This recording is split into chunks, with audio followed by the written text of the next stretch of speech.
So I do a lot of camping, and as a camper, I was always looking for a small personal grill that I could just throw in my backpack and go.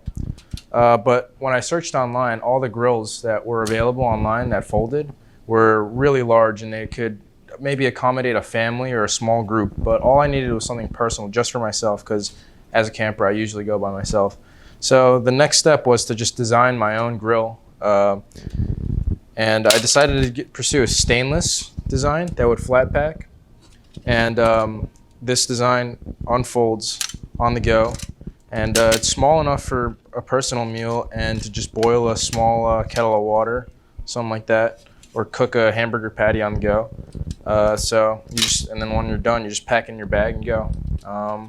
It was small enough, it's light enough. I made it as stainless, and I also designed it with these little press indentations to stiffen up the structure so that the thin stainless wouldn't just give out on the go, since it has to be durable enough to sustain the abuse of camping.